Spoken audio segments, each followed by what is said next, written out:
Welcome to the Lady NightHawk show. And tonight we have a guest that's been on here. In fact, 2 weeks ago she was performing for us, okay?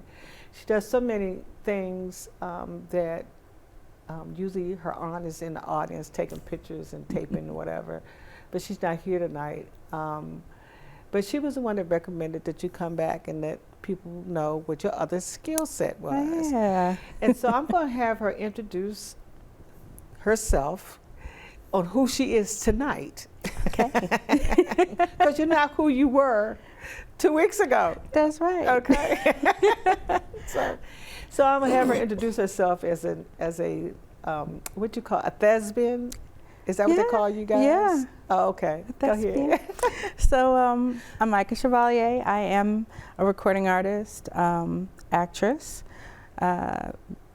performance coach, songwriter, and I'm here tonight because of my first, I guess, love of the theater, which is how I grew up. So I grew up doing theater and dancing, acting, and singing. And it's kind of, in my adulthood, brought me to a road where I've been able to do much more with my vocal gifts. So some things that I've come to really, really enjoy, you know, some of the behind the scenes stuff and things like that. And this in particular, dealing with the theater as being part of the Liv Gara Theater in downtown Silver Spring that's at the Silver Spring Black Box. Okay. So Liv Gara is one of the theater consortiums that's inside of the Silver Spring Black Box, headed by Dr. Wanda Whiteside. Okay. And I've just had a tremendous time. My youngest aunt, Aunt Judy, is also a part of Liv Gara, and her son James Curtis, and it's like a family affair, basically. I mean, your family is so talented. I mean, you know, just from even editing, because you got one that's an editor that's somewhere, even on the West Coast or the East Coast. She has her own magazine, you know. Yeah. And, you know, your whole family, your immediate family, you know, sings, you know. And yep, on my dad's side and my mom's side. Yeah, and then Aunt Audrey, every time she tells me about somebody else, it's like, what? Oh, they're family. Yeah.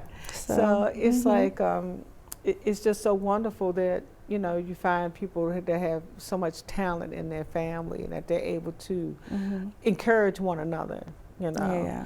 Yeah. And we'll have the Dr. Wanda on here another day. So she can come back and talk about definitely where her dream came from. There's just so much. I mean, I started out with her. I think there's a picture of me before doing Ain't Misbehavin'. And that was my first experience actually working with Wanda on a big production. So from there, it led to, you know, me with one of her latest, assisting, not just being in the show, but assisting with the show because she's turning a regular play into a musical. Okay. And so some of the cast members are not professional vocalists, but she wanted me to work with the cast. So I brought along my good friend that I've been performing with for years. His name is Eric Carell, and he's the music director, and I'm the vocal coach and things like that for the cast. So as well as, you know, she's placing me in the show because we're preparing to put the whole thing together. So okay, so we have some pictures. I think that we have a picture with you actually in your costume. Yep, that's Ain't Misbehavin'. And I was fortunate enough we're trying to see if we can do it again, but myself, Koli Aziza. So which one is you? I'm the one in the lavender dress. Okay, so you're number 3 in. Coming from left to right. Yes. Okay. And my good friend Chad Carter was in it, and Quinice, who's on the left of me, and Mike he's the other gentleman, and my good friend Coley, that's on the end in the red, and we were the cast. It was so much fun. I had a ball, and all of us are anxious to do it again. The next one is A Woman's Worth, and this show starred my Aunt Judy. She's the one in the green dress. She's the person really who I drew a lot of inspiration from growing up. She's been on Broadway. She's done things. She was on 3-2-1 Contact. I don't know if you remember that. It was Children's Television Network when she was acting in New York. And she was in Pearly with Robert Guillaume and Melba Moore. So, and I was a kid. I was like maybe 4 or 5 years old when she was doing all this stuff. And I was everybody's tag along. So I spent like the summer with her, got to go to the theater, see their rehearsals and all of that. And it just kind of fed into me. So it's always what I've wanted to do, I always wanted to be an entertainer. And so now, in addition to my recordings and stuff like that, I've been able to work behind the scenes in the theater. It's been so much fun. The Window King is the latest that I was telling you about. This is the one that I'm involved in as well. And we're working on putting the Window King, doing it as a musical, because it wasn't written as a musical. So Wanda got a good girlfriend of hers from college to write the music for the, score the music for the play. And so I've been working with the cast vocally. My friend Eric has been, he's been playing the music. It has been a really wonderful experience. My little sister was in one of the first iterations of the play. That's her in the little peach dress. My cousin James Curtis is also in it as well. He's the male lead for the play. And oh my gosh, the whole cast is phenomenal. The whole cast is phenomenal. And so because I see them boxing in the scene, so is it about a boxer, a female boxer? Well, no. It's actually, his character is actually a boxer. Oh, okay. But the whole play is about a dream. Oh, okay. It's like a dream sequence. And I don't want to give too much up. Don't give it away. No, but no.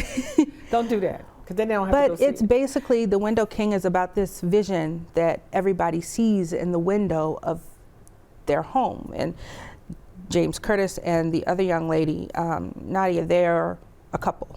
No, okay. So the image was coming from their window. So people were gathering outside the window like, oh my gosh, La Madonna, They were seeing this apparition. Oh, okay. So it's centered around that, but there's a lot of things going on within the dream sequence. And it's a phenomenal piece of work.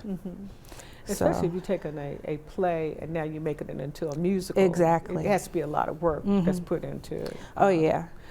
Just like you said, making the music fit with the play is fit about. with the scenes and things like that. Wanda has I can't even explain it. Her vision, her vision for things in all aspects is amazing. She's an artist. And, in every sense of the word.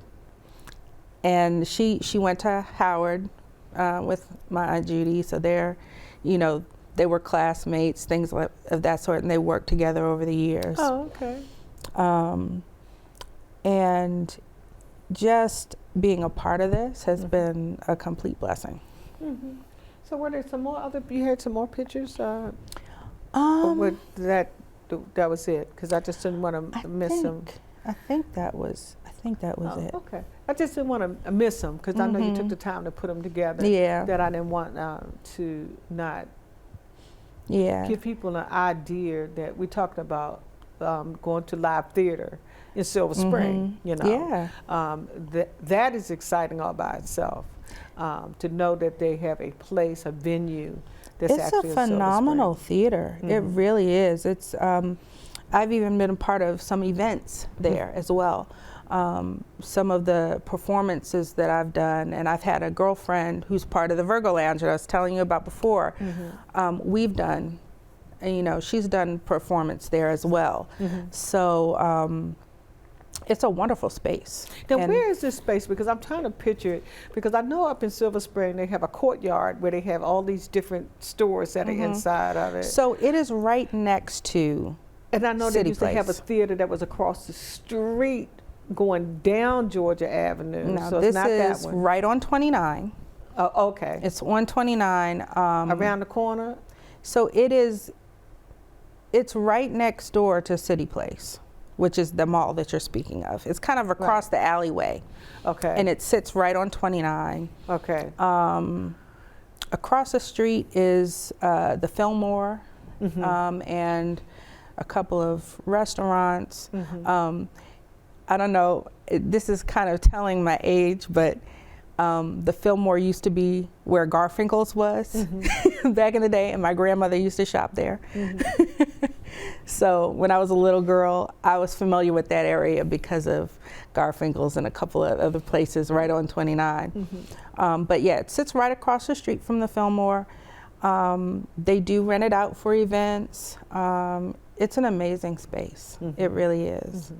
Well, I'm glad they're utilizing it to try to get people involved. And I just think that at some point in the school system, drama had gotten lost, you know. And the arts have gotten lost. I said the arts have gotten lost. Yeah. And so to be able to recreate what you know, what's in your spirit, and get people familiar with it, because they're so used to seeing these productions that are advertised on television, big productions that are down at the Lincoln, theater, and and it's a couple other places that they have downtown that they have venues where people can go see major productions really that good on theater. Broadway. And so to give young people as well as the older people that grew up in that craft and venue to be able to perform and act here in this area, because there's so many artists that have come from this area that people don't even realize. They've come from the metropolitan area of Baltimore. I'm talking about from, Oprah Winfrey in Baltimore, Taraji. I mean, so many. A lot of artists have come out of the D.C. area. Martin, Dave Chappelle. And they've just come out this area. And if somebody knows it, they would never believe it, And so I was glad that when they did a special for Martin, that Martin actually told where his roots were. Him and the guy you just named.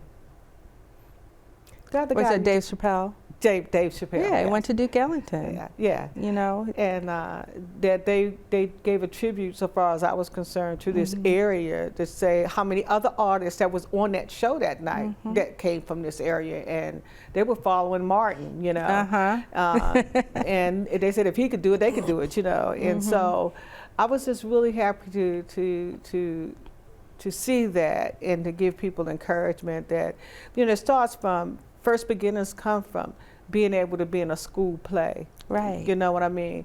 Being able to be in the school band, and perform at the football games, I mean, that's not where your major start is, but music, they can have more music scholarships out there because they've been trying to for a long time to draw people back into the arts.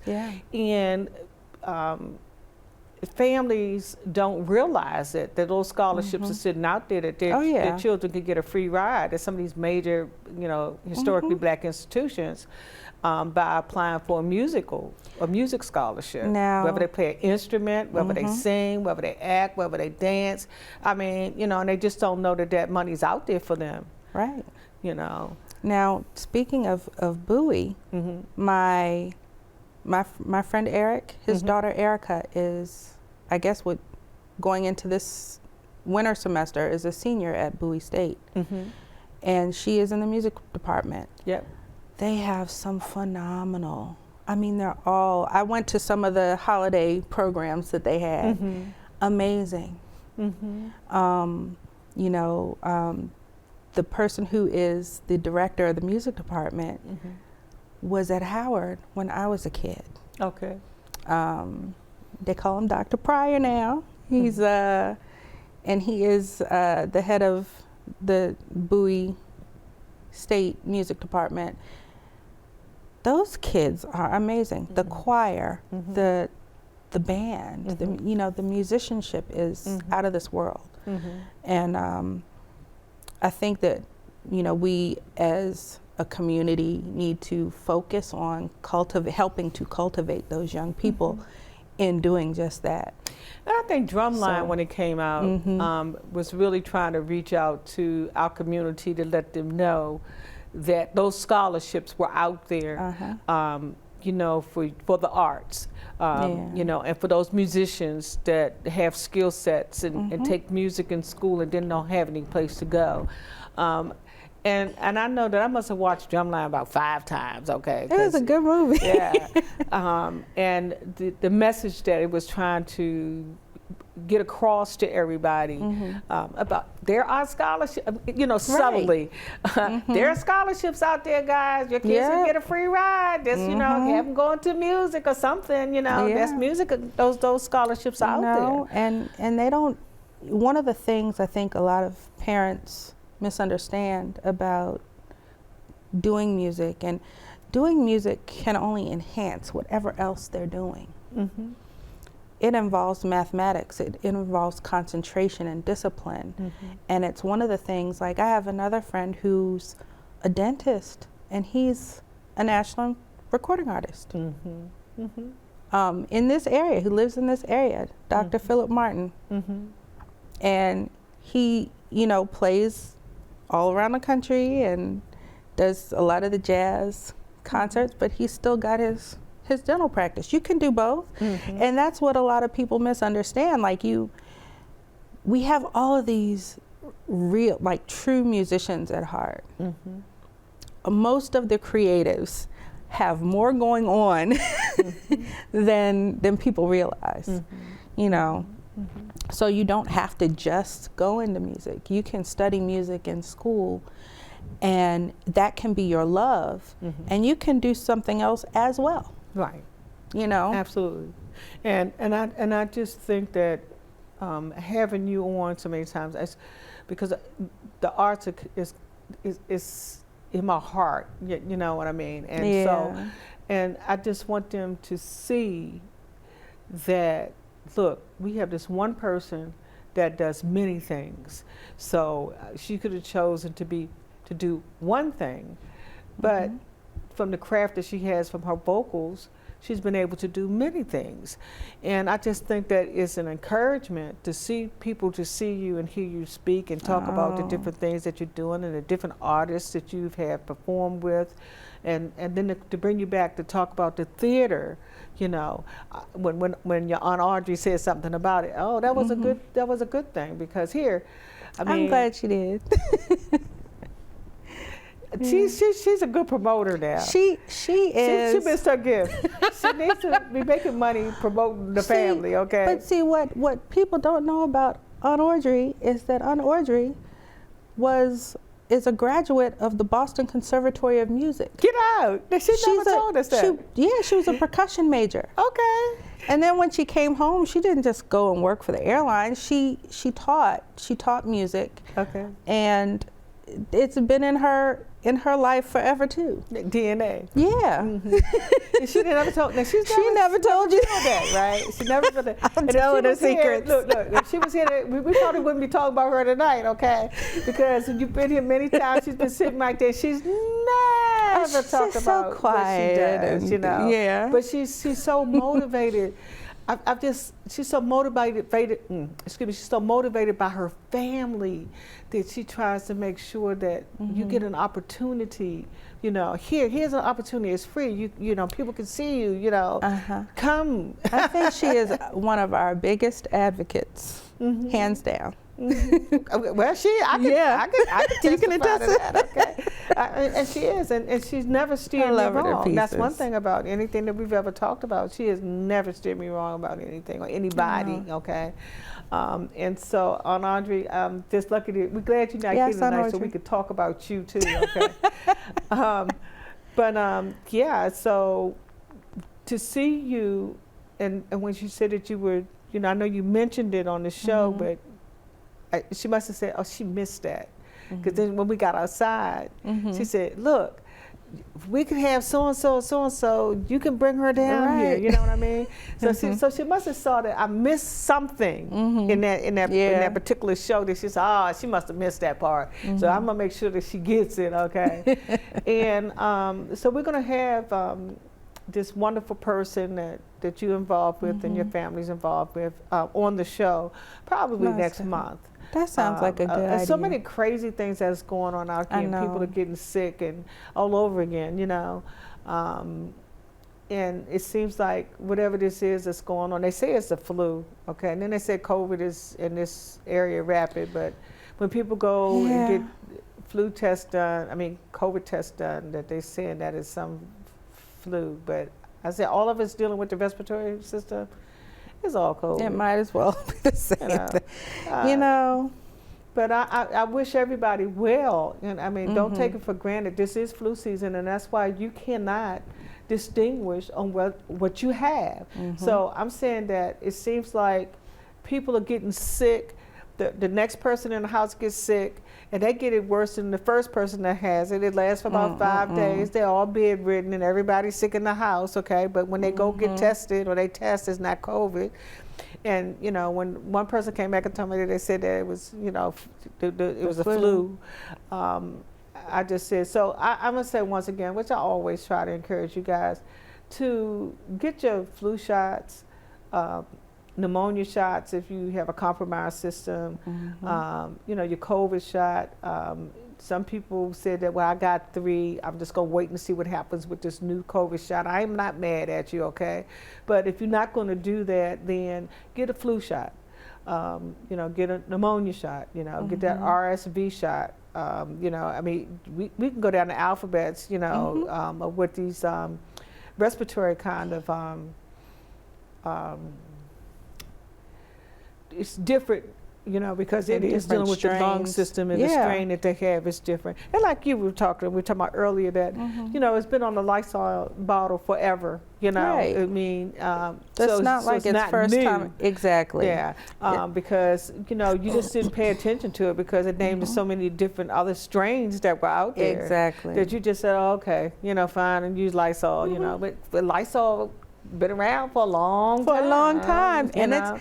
If you look on it today, it still says the same thing. They never took it off, you know. And so you can look at your Lysol can, if you think look at your Lysol bottles. And it's funny because when I noticed it, COVID had already started, but my significant other that passed away, that we talked about previously, had a habit of buying in bulk. I had cans and cans of Lysol. This was before the pandemic happened. I had cans and cans of Lysol. And I'm looking at the bottle, I said, coronavirus. I was like, this is not new. And, you know, it just makes you think. You know, stuff's been around for a while. And a lot of people at that time, too, they started putting it on the internet. They started telling people to go look, you know, go find a can of Lysol that you got laying around your house. You know, it was COVID was, you know, brand coronavirus new. was brand new at the time. And they said, go look at it. This is not new, you know. So they try to make you think that it's a new kind of situation thing, you know, just as somebody just made it. You know, look, this country and other countries, let me take that back because I don't want somebody to say, well, I said this country. No, I take it back. We're going to walk that back. Okay. But there are countries that are out here that's been doing germ warfare since I was a little girl. You know, they started talking about germ warfare, and they were telling that, you know, they were trying to cultivate it and make it, you know, to be a weapon. And that's when I was young, you know. They did it in Vietnam. And so I think that they have mastered it now, you know, that it's just so much, so many different things. And every time you turn around, it's another respiratory problem, you know. So you know, what do you say? You know, what can you do? I've never stopped wearing my mask when I'm out. I carry a mask with me at all times. I would recommend right now, because it was in one of these news feeds that was saying, actually it was on the news one day last week, that COVID is rapid back in this particular area. So I would really suggest, if you talk to some of your friends and everybody's getting sick, then you know something's going on, okay? And it's like, and it says it's the, this particular strain is the fastest so far as being contagious is. And when it hits, you know. So I'm just telling you, take care of yourself. And think about those people when you go out. If you know you have something, I say this all the time, so it's not new. If you're out and you know you have any kind of respiratory problem that might be contagious, then put a mask on when you go in the store. You know, it's not going to hurt you to get a mask. And put it on, and when you go back in your car and you're by yourself, take it off, you know. But when you're around other people, we have to get this thing contained before. It's some county that I think I heard that they actually putting a mask mandate back on people going in the stores well, in that's this area. Smart. Where was it?